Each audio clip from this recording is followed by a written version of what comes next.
Welcome to the QB Room, sponsored by Happy Dad. My name is Jordan Palmer, former NFL quarterback and training a bunch of quarterbacks right now. What's up? I'm Kyle Allen, current quarterback for the Buffalo Bills. What I haven't seen, to be honest, Kyle, I haven't seen a current NFL quarterback and a former who talks about this stuff all the time. Like, I haven't seen that breakdown. I've seen pundits on TV. I've seen some former people tweet some stuff. So as flooded as it is right now with commentary about the Super Bowl, I think we're going to come from a different perspective. And what we want to do is look at 3 plays that won the game for the Chiefs and 3 plays that cost the game for the San Francisco 49ers and dive deep into it. What we like to do is we like to get down and nerdy with it. We're in these QB rooms all the time. We're talking through scheme. We're talking through protection issues. We're talking through coverages. And I think there's a couple really interesting things that happened for both teams where if something goes a little bit left or you do it a little differently, maybe the game has a different outcome. And I think when we talk about games, and I've been told this since high school, there's always 5 or 6 plays a game that really decide the game, and they can happen at any moment. We've got a handful of plays we're going to break down, and I'm pumped because a couple of these, like I was watching them with Mike, who I coach with, and I was like, I don't know, I kind of want to see what Kyle thinks about that because you're in it and you're looking at things differently as opposed to watching the game on TV like everybody else. So let's dive into it. So let's start with the play that ended the game. There's 3 seconds left in overtime. It's 1st and goal. And for those of you who have been watching and seeing on social media and all that stuff, I don't know what's going on with the Niners, them knowing the rules, not knowing the rules, but the Chiefs clearly knew the rules, and they can't just change their opinion after the fact and make it sound like they did. The fact that there's 30 seconds left, they throw a screen to Kelsey, and they don't freak out. They go to the sideline, they talk about it, and then if this ball's complete in bounds and the clock keeps running, clearly they didn't have a sense of urgency. They had 2 timeouts. They didn't use them, so they knew, well, we still get our possession in the second half, so we're good. We're going to take our time. We're not going to hurry up and just get a play off. I was freaking out. I was cussing my screen, telling Andy Reid to call freaking timeout because I was like, what are we doing? We're going to let the Super Bowl run out like on live TV. What are we doing right now? So I didn't know the rules as well. I don't know how many people did. I literally think the Chiefs are the only people that knew the rules. It's crazy. I would say the overwhelming majority of people did not. All right, so let's get into this play here, okay? So we're going to see Mecole Hardman come down in motion and get out, but maybe explain from your perspective what they're trying to do right here. Yeah, so this is very similar to, and they kept talking about after the game, the corn dog motion from last year, the corn dog play. Andy Reid always has great names for all his plays. But when you look at this motion, right, when you look at this tight bunch, so think about it from the top. When you're thinking about these plays down here in the red zone, from an offensive perspective, you're thinking about getting people in formations that's going to put the defense into binds, into fits, and they have to make calls to figure out how they're going to do things, right? So at the top of the screen, you got these guys in a tight formation up here. So they can't just play lock man coverage, right? You want to play man coverage at these moments in the games. But if people are going to be moving, you got to be able to pass people off. You don't want pick plays to happen. So when Mecole Hardman goes in motion in here, right, he sends him in motion. When he goes inside Kelsey, he becomes Logan Ryan's guy. You got to pass him off. And then if he goes inside, I think that's Blake Bell. It could be Noah Gray. But if he goes inside him too, then he becomes the safeties guy. So what I think happened is once he gets inside Kelsey, Logan Ryan loses him, thinks he's passing him off to the next safety, and he's taken 83 right here, right? Look at him. He gets hands on 83. He thinks that's his guy, and he thinks the safety has Mecole Hardman. But what happens on these motions, and we have a lot of these plays too, is you lose them, you go right back out. The rules are all messed up, right? The corner guy turns into Kelsey. Logan Ryan's guy is really Mecole Hardman, and he's just in a bind where he can't react quick enough to make the play. You get Pat out on the edge. You get him a good throwing lane by running in naked. You take Bosa out of the play, right? He's crashing on the run, and then it's just an easy walk-in touchdown. This is awesome. Bosa right here has to be able to run this line and stay down. He cannot let them just run the ball up the middle. They're pulling a guard, so this is a little different action. Interesting, yeah. Pulling the guard here. So it's telling the guys up front, it's telling the linebackers inside, keep in mind that we got a backup linebacker in here when Greenlaw went down, which was just such a bummer. And the safety went down too. So you got a backup safety, backup linebacker in here.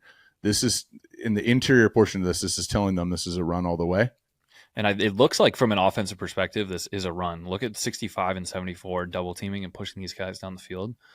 I think this is an RPO. I think this is a run in versus man or single high. He's pulling it and throwing this flat route. And look at Kelsey right here too. This is one notable thing. So just look at Kelsey. He's at the point. We're in a bunch right now. So 1, 2, and 3. Watch Kelsey's route, which I thought was crafty. A lot of times we see the pick where somebody comes from outside and then this person goes in the flat. Picture Deshaun Watson. This is a similar play, right? Deshaun Watson beat Alabama, the national title game. But watch Kelsey widen, get in the guy's way, not touch him, and then cut inside of him. You're just preoccupying him. This is a veteran move right here. I'd say this is an unbelievable play by Travis Kelsey. And yet a casual fan would look at this and be like, dude, tell me he's just jogging off the ball. What he's doing is he's occupying this defender. Yeah, you go back just a little bit too, and he's occupying 33's eyes too. Logan Ryan, look, he kind of comes off, he gives him a little shimmy, he occupies Logan Ryan, and then he gets in Charvarius Ward's way, and just like that, it's a walk-in touchdown. I mean, he kind of blocked 2 guys without touching anybody, and he does that way more often than you think. You know, there's a play we're going to show later too, where the first Chiefs touchdown after the muff punt, where he's running and he takes 2 guys and he's literally pointing at the receiver as the ball's in the air, throwing a touchdown. I mean, he understands space and getting guys open and getting himself open, but really better than anybody, setting picks and understanding where everyone's at and the defense is at. Like, it's an awesome play all around by them. Gangster. All right, so now let's go to 4th and 1 in overtime. Set this scene for us. So it's 4th and 1 right now, right? The 49ers decide to take the ball. The Chiefs get the ball second. Oh, everyone's talking about it. It's a highly debated topic right now. But what's great here, right? So say the Chiefs took the ball first and they have the ball right now. If it's 4th and 1, they're probably punting this ball, right? And now since they took the ball second, they know that all they need is a field goal, or the 49ers just kicked a field goal. Now they need to go at least get a field goal, get a touchdown, but they have that extra down to play with. So 4th and 1 on your own 35, what are you going to call right here, right? So I think this is a very interesting call by them, and I think it's kind of goes along to the same motion we just talked about before, right? It's getting guys in formations that gives the defense fits, and you've got to really, really get your quarterback on the edge and help them make a play on the edge. So if you look at the 49ers right here, right, and this is interesting because when you think of cover 2, you think of deep safeties, keep everything in front of you, and like you're thinking of big shot plays, you're thinking of deep pass plays, but a lot of teams in short yardage situations run cover 2 to stop crossing routes. They're stopping the quick flats. They're stopping the crossing routes. They're stopping any spots over the ball because you got a lot of guys in that underneath area too. So you basically have 5 under and then 2 deep. Yes. So you're giving up kind of that intermediate range, but you're stopping the deep shots. And really in these short yardages, you just tell your Mike linebacker, Fred Warner, don't get too much depth here. Stay in there and be ready for crossing routes. So what they do, right? And the 49ers actually play this really well, but it's a great way to show you why it's really important in these short yardage situations to get your quarterback out on the edge, right? So if you play it right here, they motion Kelsey across. So they're starting in a bunch, really similar to the last one. Only difference is they've got a nub tight end over here as opposed to NVS or MVZ, whatever it is, and the last one split out wide. So Kelsey comes across. Which is important for Pat, right? So the reason they put tight ends down there is to give Pat a man zone read. So it's a tight end down there. You got number 2. Number 2's not covering Noah Gray or Blake Bell, right? Number 2's a safety. Number 2's a corner, right? Number 2's a corner. He's not going to be covering him, right? So Pat knows right away it's zone coverage. You motion Kelsey across, no one follows him. Now it's confirmed it's zone coverage. So he's reading Nick Bosa, but really he's pulling this all the way, right? There's probably a game plan thing where they know Nick Bosa crashes the run versus open sets like that and goes, and he gets the ball on the edge. So if you rewind it, a great run by Pat. The 49ers actually do a great job of passing this off. You're trying to run 2 guys down. You're trying to run MVS and Rashid Rice down to set a pick for Travis. Logan Ryan does a great job of seeing it, passes it off, picks up Travis. But it's a great reason to show you why it's important to get your quarterback on the edge. And this is a man beater. He's coming down. He's leaking into the flat. If this is man coverage, it might be a 25-yard game. You know what I mean? You're kicking it to the flat, kind of like we see on the shallow cross later in the game that ends up being a 22-yard gain on a 5-yard completion. This is a great man beater. But to your point, in cover 2, this is where, looking at a lot of tape, figuring out what does he play, because obviously Nick Bosa can ruin any play. But getting out of this is a fake all the way. Look at the cheesy, overly done fake by the running back. Okay? So he's pulling. This is not an RPO. He's pulling this, And if this is man, then Kelsey's wide open in the flat. They pass it off. He knows it's zone. And so he's got two options right here. He's got Rashee Rice spotting up with his hands like this, whether he flips that with his left hand, he underhands it with his right, or he steps and throws. But when it's 4th and 1 and you can get it, or it's a goal to go and you can run it in, there's no point in even giving yourself an opportunity for a drop ball, a bobble, anything. And so this is not about yards. This is about moving the sticks. And Pat does a great job. Look at it from behind. Kelsey comes across. To your point, there's a corner over here. We do not have corner over man alert. If this was corner over man, you'd see most likely a single high, but you'd also have a safety down right here, outside leverage. The corner would be out here in the slot, and that would be your man zone tell. Here, like you said, this is zone. Kelsey comes across. That confirms it. Look, they pass it off well, too. Fred Warner sees MVS. He picks him up. Logan Ryan says, I got him. 4's open. The corner didn't squeeze on him. But what Pat does so well late in games, in the playoffs, especially in the Super Bowl, you can see it in the fourth quarter and overtime. He kind of just like saves himself for these moments, right? And then he knows how to run. He's like you saw that picture of him. He has a dad bod, whatever, underneath there. Yeah. He's an insane athlete, and he works hard at it, and he knows when it's time to run, and he has that burst and to get it. And I think you see it time and time and time again from the first Super Bowl he won to now. These plays where the game's on the line, he's making a ton of plays with his legs. Ton of plays with his legs without them being highlights. They're never highlights. He's not juking, hurdling, stiff arm. I mean, you play with a guy who has 3 to 5 highlights a game running the ball. Lamar, Kyler, there's a lot of guys doing it like that.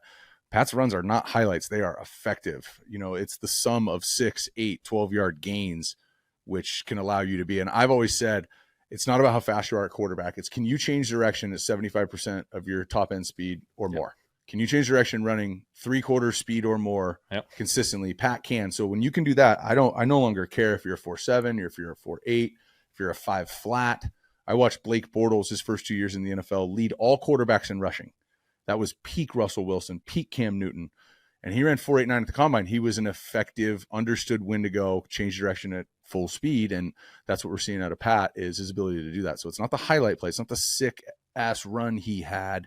It's the effective runs, and it's when they count, when the defense plays it, passes it off perfectly, and they still got us. Yeah, it's a ton of time on 3rd down and 4th down when defenses are in man coverage. And I think for Pat and for Josh, when I know especially for Josh, when he sees a defense in man coverage, your alert to run comes up way quicker, right? Totally. You see it's man coverage, you got guys running around. If there's not a guy open right away and you can find a lane to run, you got to go. All right, last one, Chiefs offense. This is going to look eerily similar to the last play we just broke down. Different situation. Set us up with this one.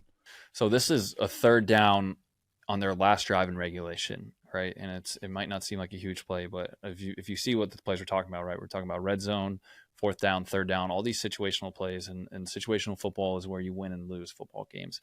And I think that the coordinators that really separate themselves, the offensive minds that really separate themselves, are guys who can dial up plays to beat the specific rules of the defense. And I think if you can catch what their tendencies are, what they do, their rules versus certain formations versus certain motions, which is Kyle Shanahan and Andy Reid might be the 2 best examples of this in the NFL.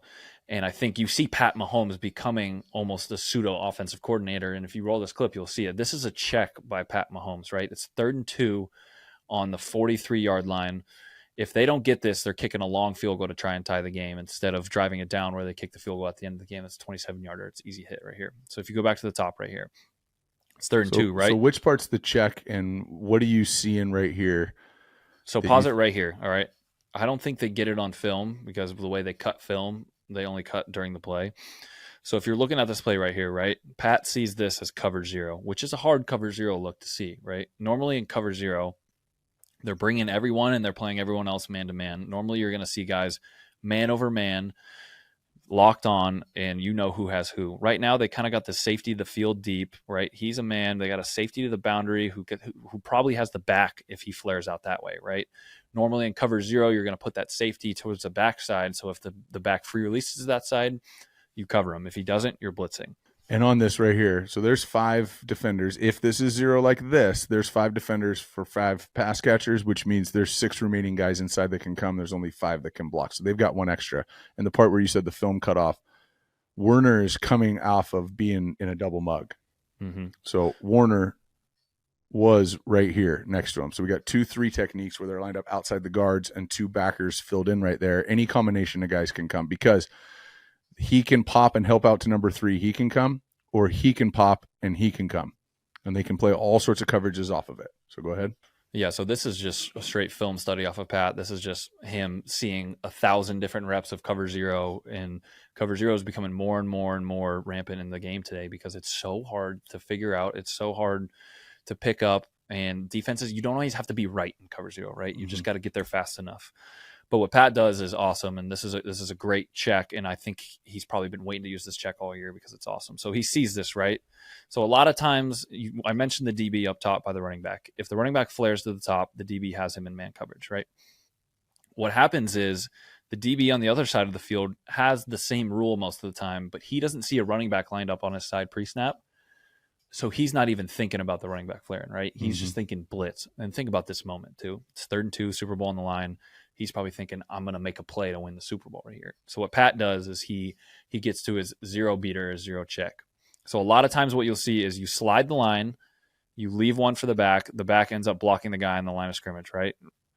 Jerick McKinnon kind of sets him up here. And real quick, they're not sliding the line for him. They're actually sliding it for him. So we're going as wide as the widest defender. So watch this left guard and tackle work together. It looks like they're both blocking. I think that's Chase Young. No, that tackle is actually stepping out. You can see 79, even though he's just getting a hand on him, they are sliding for the widest defender. And now Jerick McKinnon comes across. Any of you guys who used to watch Gruden's quarterback camp, right? And he'd always get on the board and have the guys go, Spider 2, Y banana. This is Spider 2, Y banana, essentially, where we're going full slide to the left. Normally, Spider 2, you have a fullback bluff the defensive end and go in the flat, and then the running back cuts him. This is a 6-man Spider 2. This is just, we're going to just straight bluff. There's no running back there to cut. So 33, you're coming free, bro. And we might just bluff you for a second. See how McKinnon kind of hops? Just watch McKinnon right here. He's just going to kind of hop, and you're like, what's he doing? He's trying to make 33 think he's getting ready to hit him, and then he slips right by him, and that's when Logan Ryan goes, oh, shit. Yeah, Logan Ryan thinks he's coming across. Like, he's seen this a million times. He's seen the line slide. He's free. The back has him in protection, right? And just when you've seen it all, then they hit you with something different, and he slips right by him. And this has the potential to be a huge play. They're lucky that it's only a 5 or 6 yard play, but this play is so important to the game, and maybe people saw it and were like, oh, that's another easy little quick 3rd down conversion. But they convert that. They don't have to kick a 52-yard or 58-yard field goal or go for it on 4th down. They convert that. They go all the way down the field and kick an easy field goal. This is not a great play call. This is better than a great play call. This is a great check, which means you stashed this, worked this, not called this, waited for it. Like you said, you might be waiting all year for this to come up versus somebody who shows this look. This is where studying people week 2, week 3, week 4 in the season when you're getting ready to play them in week 24 pays off. Yeah, shout out to the analysts breaking down all the film. Yeah, for sure. But look at this communication. Pat's checking to this thing. Everybody's on the same page, looking back inside. McKinnon's like, what I got? No way. All right, perfect. Like, thank God we've been waiting for this one. Yeah. 31 thinks he has one, like you said. But as soon as he leaks across, Logan Ryan is just not expecting this. If he is, he's looking to run through him. Yeah, if you look, 31's off the ball slow, right? When he gets off the ball, he's not really going full speed. He's thinking, oh, I got free release back to my side. Logan Ryan down here is thinking, I'm sacking Pat Mahomes to win the game. And you just slip right by him. And so it's a little play. It's the little intricacies like that, right? It's situational football. When the game's at its height, are you going to execute? Are you going to get to the right play? Are you going to understand what the defense is trying to do and beat it? And that's why Pat continues to win. He understands what the defense is doing in all the biggest moments. So far, we've shown the 3 biggest plays that the Kansas City Chiefs had on offense. None of them were highlights. None of them were sick. None of them was a one-handed catch or an unbelievable throw. We're talking about throwing a flat route, and another flat route. And a 5-yard run. Yeah. Plays of the game. But at this level of chess, those are the moves that are killers that create checkmate. All right, let's shift and get into what the Niners did that might have cost them the opportunity to win this game. We're going to stay on offense with the Chiefs and look at an issue that the Niners had. So we kind of just showed you 3 plays where like the Chiefs beat the Niners on that play. The Chiefs offense beat the Niners defense on that play. yeah, they could have done something different. They'll coach it up, but at the same time, like I don't know, they were in a position to make a play, and that was this is where this is a mistake, and this is not a concept we've never seen before. A bunch of people have probably tried to run this against the Niners all year, I would assume, and they probably, executed it better than they did right here. So set us up with this situation. Yeah, so this is right after the muffed punt, right? A muffed punt is, I don't think anyone's talking about the muffed punt enough. And it's a play that it's really nobody's fault. It's kind of a freak accident, freak play. It's not Ray McLeod's fault. I know that. For sure. I know that Tony Romo saying, you got to yell Peter. It's like, there's a yeah, shitload of people in here. Like, I'm sure he was. You know what I mean? It's super loud. Yeah, exactly. And so you're right after the muff punt. This is the first play after the muff punt. I think it gives the Chiefs some juice. They come up. You're at the 17-yard line. I'm calling my best shot play, right? So the 49ers come out. Well, real quick, I'm calling my best play against the defense I think they're going to run, which is really what this is. This is an open versus everything. Exactly. And the 49ers defense is a 2-high defense predominantly, and then we get in the red zone, they run some 1-high. And so this is what you see here. So the 49ers try and hide cover 3, single high. They're trying to hide that safety deep to start, and they're going to run them down quick, right? And so what the 49ers do is a lot of times you'll just try and run regular verticals, right? So if you want to draw up just like regular verticals with Kelce over here, a lot of times teams will just try and run 4-vert, run Kelce up the seam, run him on the outside, and then swing the back into the boundary. And you're creating somewhat of an issue for them, right? Someone's got to take the back, someone's got to carry the seam, and then the corner's probably going to carry the outside seam. But what the Chiefs do well, and this is another piece of Travis Kelce's game, right? When you have a player like Travis Kelce, we do this with Stephon Diggs, is sometimes you're going to run them on routes where you're trying to attract people to get other people open, right? Call it being the salesman. Sometimes I say, carry the briefcase. Yeah, exactly. And so what they do is they motion him, right? The 49ers are like, is he going to go across? No, he's not. We're going to stay in our play, right? And so they run down into cover 3. So if you play it, the safety playing from depth, it's hard for him. His responsibility is the flat. And so what he does is he runs so heavily to the flat quick, right? And Pat does a good job of kind of keeping his eyes low, getting his eyes to the boundary. And this is what I was talking about earlier. You can see Kelce pointing to the seam, right? But right now, Kelce's going on the wheel, so the corner's like, I got the wheel. Look at the corner's hands. No one's there. The safety's playing to the field over here on the hash because they're trying to hide too high. They're trying to hide their too high shell, hopefully to confuse Pat. So he's staying to the field. He's not really getting over there to help play the seam. The backer doesn't get enough depth, and that's really not his issue. He's not ready to carry. And so you're creating a huge bind for the 49ers defense right now. I just think the safety down here is wrong, too, because if they do just run straight 2 verticals up top, I still don't know how they're right. Well, a lot of times what these defenses will do, right, if they cheat the safety of the field, so circle to the safety of the field, if they cheat him to the field, what they're going to do is they're going to tell that nickel over number 4, Logan Ryan, hey, you're in zone, pass him off to the safety. And what they'll do to the boundary is, hey, you're the safety of the boundary, you got to carry that vertical, that number 2 vertical, right? So you got to run. And then the backer will go take the running back. But what happens is because they switch it, right, he doesn't see it as 4 verts. The safety sees it as a flat and maybe a corner route and a post, which is another very, very common concept down here. And so he just runs to the flat immediately. And this just opens it up wide open, and all Pat has to do is throw a little layup, and it's probably one of the easier touchdowns he's thrown in his career. Yeah, this is a jumper from the elbow for Curry. This is auto. Look at him. He doesn't even, I said he looked off people earlier. He doesn't even look people off. He's not even looking at the safety down to here. I just think this is an issue in their coverage down here, and it's something that the Chiefs understood and tried to exploit. And coming off of a muff punt, right, at this point in the game, the Niners had all the momentum. They had everything going for them. The Chiefs weren't really moving the ball down the field. They had that one drive where they got in the red zone and they fumbled. Now you give them a short field and they call their best play and they execute, and now all the momentum's on their side. Perfect call versus that look to create like an uncontested. It's like a basketball, right? You want to set screens and do all this stuff to create an uncontested shot. That's an uncontested throw and an uncontested catch on essentially first and goal, versus what we'd all say is the best defense in the league. So great schematics. It worked out perfect. They did not invent that concept. That's not the first time we've ever seen this. It's a very common. I think that's in 32 different NFL playbooks. Just a bust in coverage. Bust in coverage and great execution. All right, let's look at the Niners on the ball for the first time. Now we're going to highlight something that Steve Spagnuolo did on defense. Credit to our boy Trent McDuffie. I think he's underrated, and he has won 2 Super Bowls and been all pro in his first 2 years in the NFL. I still think he's underrated. It's unbelievable. And this is him coming off the slot. He can play corner, he can play safety, he can play nickel. In this case, he is the slot defender. He's the slot nickel. He is a problem. And this is a fantastic disguise. Set us up with this. I think it's 3rd and 5, right? Yeah, so it's 3rd and 5. It's the Niners' last drive in regulation, right? They've been driving. They're going down. It's a tie game at this point. They're going down to try and take the lead. Obviously, you want 7 points. They end up getting 3 here. So what I want to start with this is with Steve Spagnuolo in general, right? When we play the Chiefs, it's one of the hardest defenses we play all year because they have so many different personnel groups. And when I say personnel groups, they can have 3 D linemen on the field, 2 linebackers, and 6 DBs. They can be in 4-1 dime, which is 4 D linemen, 1 linebacker, and 6 DBs. And then they can bring this guy on the field, this guy. So they have so many different packages they can run, and they have so many different things they can run out of every package. So you have to be ready for everything.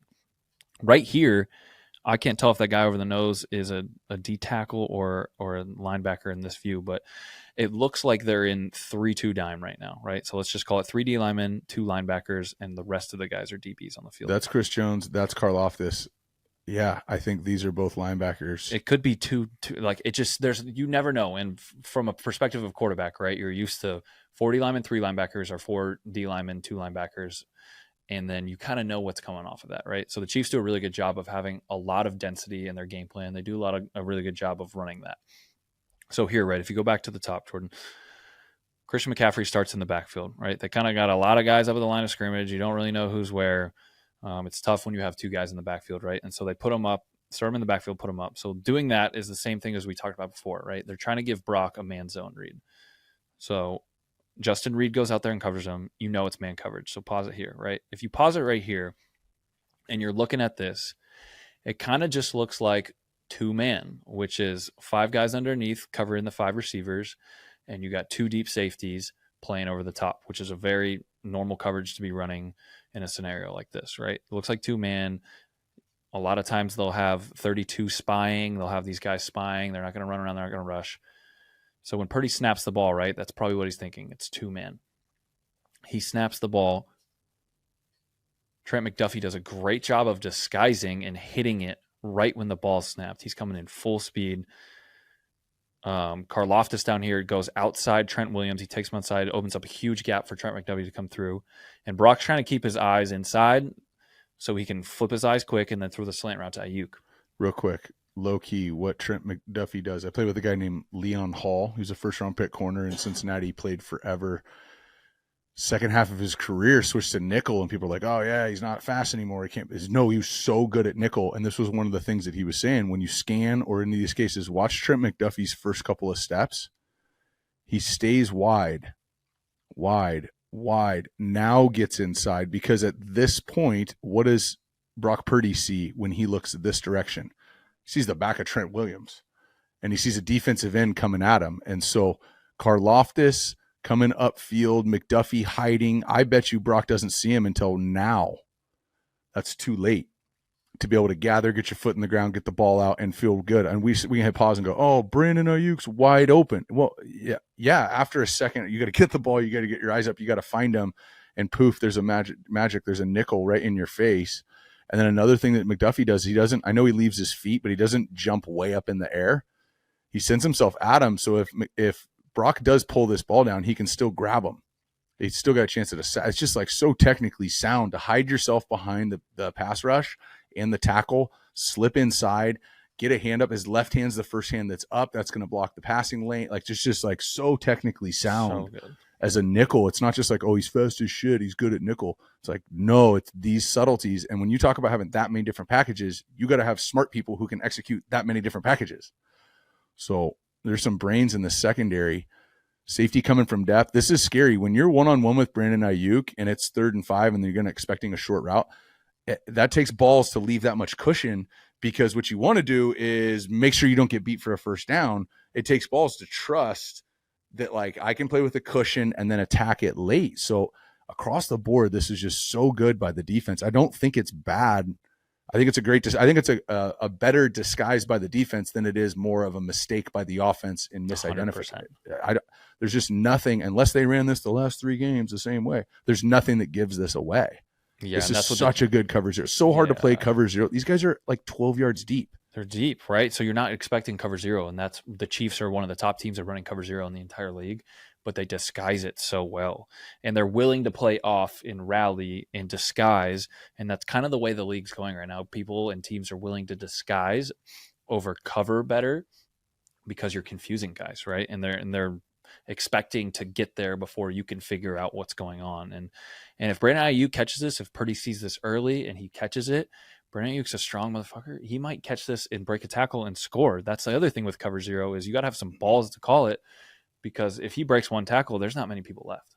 Totally. How about look at Christian McCaffrey up top here? What if they get this blocked up, which I want to get to next? How do you block it up? Watch McCaffrey on a choice route, and he starts outside and crosses his ass over and beats him to the inside. Jeez. That's a big play right there. It's a huge play. So let's talk through how to block this up. So let's say that they white cadence this. So pause it right here first. And we pause it right here first, okay? So that's not even a D lineman I thought over it. That's Willie Gay, their linebacker. So they only have 2 D linemen on the field right now. They only have 2 linebackers on the field, and the rest of the guys are DBs. So when you're back there as a quarterback, right, from a starting position at O-line, you're thinking, all right, who are the 4 guys that are down? We're going to down 4 guys because that's normally what a basic formation is on defense, right? You're going to down the 4 D linemen. But here they're stacking the center. They got a linebacker in this gap. They got safety over here. Who the hell are you IDing here? It's impossible, right? Especially so let's say you put those 4 down. Now, when the quarterback points and says Mike's 52, Mike's 31, Mike's whatever, that's essentially who you're going to allocate your 5th protector for, which is the other guard. And but then again, pre-snap, this looks like 2 man. So you're not, hindsight 2020 air conditioned room with a laptop. I'm going, oh, well, then point McDuffie. And by the way, if they point McDuffie as the 5th guy, they're blocked up, and he's either hitting Aiyuk for a big play or he's hitting Christian McCaffrey for a big play. So again, they didn't beat him by confusing him. They beat it by making it look exactly like anything other than cover zero. Otherwise, if you get him on a double cadence and McDuffie shows it, all right, hey, easy. Mike's 22. Now you got these 4 down guys and that 5th. And if you do get an issue where somebody else comes over here and he drops, then the tackles and any of the offensive linemen can sort it out. Yeah, but so if you let it play, I'm interested. So Kittle, so what happens here is this is also what's interesting about what the 49ers do. And some teams do this, but when you motion your best running back out there, right, you have a great running back receiver. It's a matchup issue, right? And you put Kittle in the backfield. What happens sometimes is these guys who don't have as much experience at blocking mess it up. So Jordan, if you press play real quick. So Kittle, the line is sliding to 27, right? They ID 27, they're sliding to 27. So if Christian was in there, I guarantee you that he sees 27 gets blocked, he looks to the left, and he scans and picks up the nickel. Kittle isn't used to being back there and being the running back. So he forgets to scan, or he doesn't see it because he doesn't have enough reps at it, and 22 comes free. And so it's little intricacies like that. And I think when you're thinking of Kyle Shanahan, right, you're thinking of, all right, this is a big down. I need to get my best players out in cover or out in routes and have some guys who maybe would be better at blocking in there. And he kind of gets that. But with Kittle not coming back and scanning, you got a free guy in your face when Brock Purdy in his mind doesn't think he should be hot here, in which he shouldn't be hot in a 6-man protection. Yeah, and this is technically an odd front, right? So you've got head up on the center and you've got 2 guard bubbles right here. Yeah, so right? Think about the O-line just basically saying, we got these 5 guys, right? And really, those 3 for those 3. And 74 is going to 27. Yep, he can sort between him and if somebody else comes. If this guy comes right here and he drops out, that guard can take him. Same thing on the left. That left guard is going to take 32. So yeah, I wonder. There's not that many times where you have a 6-man protection and the protector doesn't scan. That's how you install it in training camp. But that by the time you get to the Super Bowl, so one of my question marks is that Kittle's guy?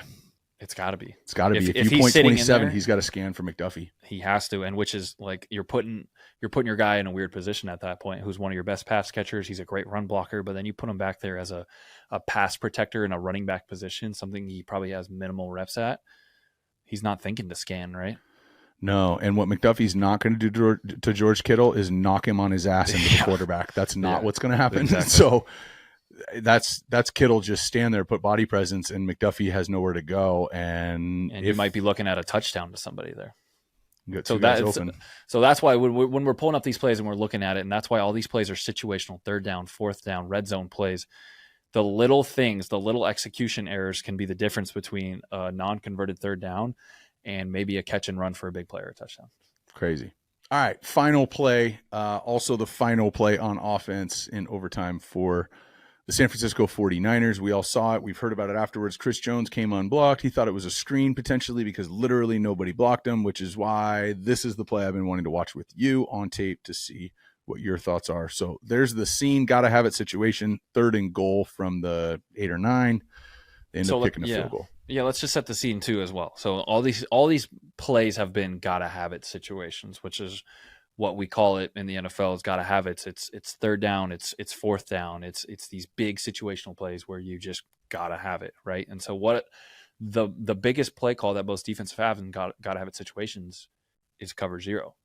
We've talked about cover zero probably more than we've talked about this in a long time. But in these situations, right, a lot of these defenses are saying, we're going to play man on your guys and we're going to heat up your quarterback and we're going to see if you can figure it out quickly. And so it's really no different in this situation, right? Play the clip real quick from the start. Right now you got an empty set, 5-man protection. You got Christian McCaffrey's going to come in motion, right? So they're bringing cover zero again. But what's interesting about this situation and why we picked this as a play that's going to cost the 49ers a Super Bowl, right? You look at this play and you're like, how do they let Chris Jones free on a play like this? Chris Jones is the best player on the field. It's one of the most important plays of the game. How are they letting a guy free right here, right? And they almost let 2 guys free right here. The safety stops his feet because he thinks it's a screen too because no one's blocking either of them. So if you want to play it from the back view for me, Jordan. So right here, it's cover zero, right? If you pause it, I want to explain this protection real quick. So what's going to happen is they're going to pull this guard on the screen's left, but it's the right guard on offense. So they're going to pull him. We call this counter protection. And it's made to make it look like a run play so you can bring up the linebackers and you can throw it right behind him. And real quick, if you knew it was cover zero, you wouldn't want to do that protection. No, if you know it's any type of blitz, we have checks to get out of this protection, this type of blitz. And actually, this they don't even pretty cover 2, pretty cover 4. I know nobody's coming. So they don't even pull the guard here. They actually pull the center, which is a check that they make. But they pull the center, right? But what happens is in blitzes, you don't have the scanning ability. You don't have the running back. You don't have the rules to pick up these blitzes. And so what happens is this tackle, they're down a guy over there. So the tackle's job is to step down and then go back out on 56. And then the guard's job is to go down, bang, hinge back on 95. But since they have this tackle, block down for a second, get back out to 56. Block down for a second, literally step with your left foot. You got a great O-line coach in Aaron Cromer. Step with your left foot, put your left hand on 32 to help set the block on him. Then open step with your right foot and get back out to be able to get on Chris Jones. So when you look at this protection, right, the tackle doesn't get much hands on him. The guard is heavy down on 32. And then the best player on the field is scot-free in a play where if you go back to the other view, there's a lot of guys open. So this is what was very interesting to me about this play, and I didn't really see it until I went back and watched the tape of it. Let's start down here. Is if you're in a gotta have it situation and you know they're going to blitz, this is one of the last protections you'd want to be in. And everyone's screaming like, "Oh, they didn't block him! Like the guy's wide open." The guy is wide open. It's not Brock Purdy's fault. There's a guy in his face right away. The best player on the field's right in his face right away. By the way, so there's a potential for really 4 people to be open right here. Okay? Yeah. So this safety, 27, is cutting. Okay? He's going to run into Debo. Debo right now is running across the field as fast as he can, essentially on an over route going to the back pylon. Okay, so we already know Juwan Jennings is open right here. We all saw that. Debo runs into the cutter, right? The safety who's cutting for Christian McCaffrey. Because remember, McCaffrey went in motion, 27's going around, and he gets lost in the shuffle. But there's a chance Debo's open because I know who's not covering Debo on the over route? That guy. That guy has Kittle, who's also, I would say, open, right? Maybe he gets it, maybe not. That's a yards after catch guy. How about Brandon Ayuk up top? Wide depart. Insane route, yeah. Kills him. I think it's the concept that I think this is, you tell me, is we're running the whip. We're running the speed over, and then we've got a back inline dig late, and then And you know, got C-Mac in the 23's flat to the window left. dressing if you really actually want to extend it and get out of the pocket to the left. And then we've got a late check down to Kittle. 100%. Okay. So that all that Brandon Ayuk's route, he's not running that route. He's going, oh my God, it's zero. The guy just fell on the ground, putting his hand up in the air. And obviously he's frustrated that he didn't get the game winner. And obviously not computing everything that happened right there. But there's a chance, 27, like there's a chance there's 4 people on this play, maybe 5. And this is a great, so when you're going through your play call sheet, right, you're going through your red zone plays, you're going through it, you're like, what's our favorite calls? This is a great play call. This is a play call that I love to have in every week. It's an easy read. You're going right to left. And a lot of times guys are on runaways. It's great first man coverage.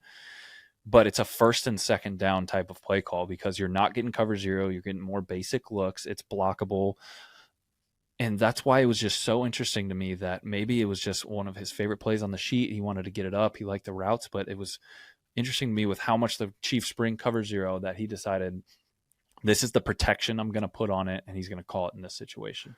And in the first half, I don't have the stats in front of me. In the first half, I just know they brought 4 times more pressure in the second half than they did the first half.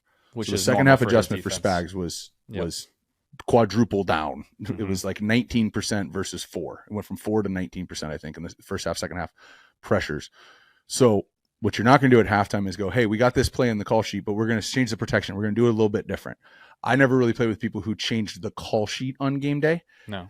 If anything, you'd say, if we get this look, we're going to kill it to either this different play or get to a different protection. Right. Because this is not the protection you want. This is the play call you want. So it's like 50% of this is a great play call for this situation, but 50% of it costs you a touchdown. And then that's execution. That's the insane fine line in football. And that's why that's in my opinion, that's why it's the best sport, is because there's so many little things that go into it.